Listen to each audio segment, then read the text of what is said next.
지금 이 순간에도 어딘가에선 혼자 죽어가고 있는 사람이 있습니다. 고독사, 복지 사각지대 1인 가구 고리. 뉴스에서 숱하게 들어봤지만 막상 내 주변 얘기라고는 생각하지 않으셨을 겁니다. 그런데 오늘 제가 들려드릴 이야기는 바로 그네 주변에서 실제로 일어난 일입니다. 사업에 실패하고 가족에게 짐이 되기 싫어 스스로 사라진 아버지. 그리고 7년 뒤 스마트폰 앱 하나가 그 아버지를 다시 살려낸 이야기입니다. 끝까지 보시면 지금 당장 여러분이 할 수 있는 가장 따뜻한 일이 무엇인지 알게 되실 겁니다. 경기도의 한 낡은 다세대 주택 밀집 지역. 이곳 사람들은 지하 1층 방 주인을 이름 대신 그냥 지하 아저씨라고 불렀습니다. 60대 중반의 박 씨는 7년째 그 좁고 어두운 방에서 살고 있었습니다. 젊은 시절 그는 꽤 번듯한 중소기업을 운영했습니다. 직원들 월급 걱정하고 자녀들 대학 보내고 아내 생일에 꽃다발도 챙기던 평범한 가장이었습니다. 그러나 갑작스러운 부도가 그의 삶을 한순간에 무너뜨렸습니다. 빚은 눈덩이처럼 불어났고 주변의 시선은 싸늘해졌습니다. 가장 견디기 힘들었던 건 돈을 잃은 게 아니었습니다. 자식들에게 빚을 물려줄 수도 있다는 공포, 그리고 아버지로서의 무너진 자존심이었습니다. 어느 날 밤 그는 짧은 편지 한 통을 식탁 위에 올려놓았습니다. 미안하다. 아버지가 없어지는 게 너희에게 더 나을 것 같다. 그리고 아무도 모르게 사라졌습니다. 7년이라는 시간이 흘렀습니다.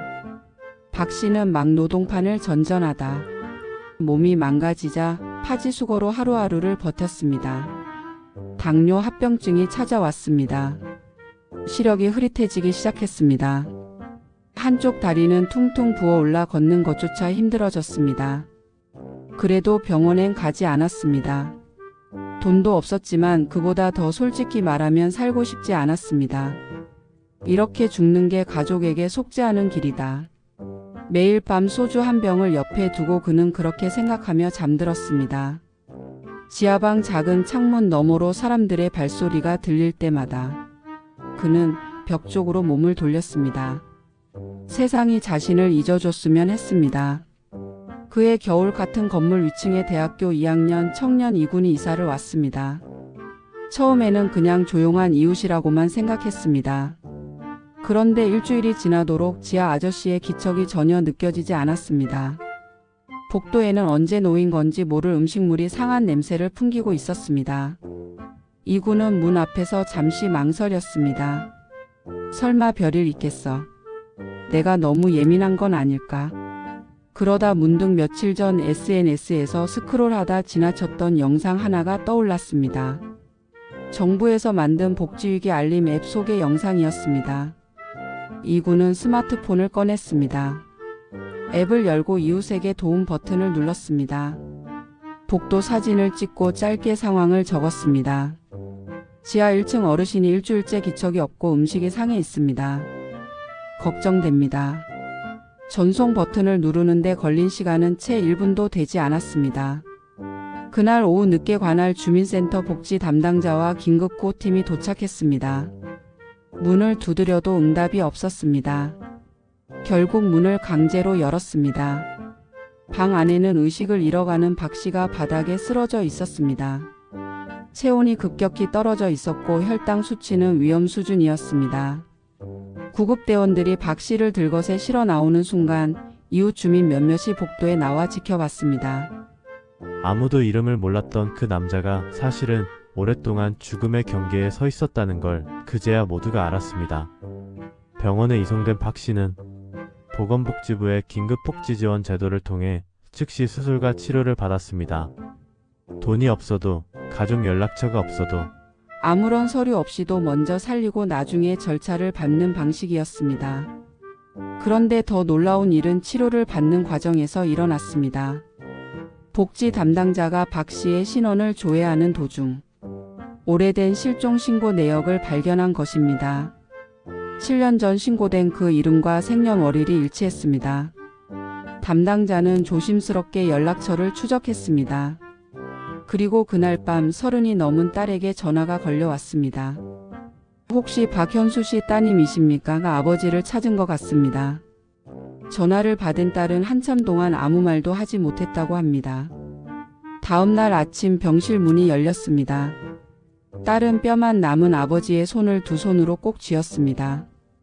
아버지 왜 이러고 계셨어요? 우리가 얼마나 찾았는데요. 박 씨는 흐릿한 눈으로 딸의 얼굴을 한참 바라봤습니다.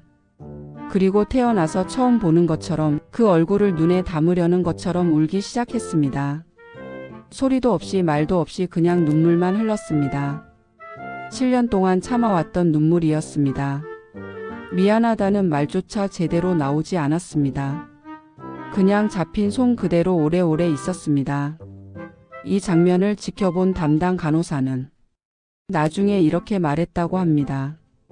그날 제가 이 일을 계속해야겠다고 다시 한번 결심했습니다.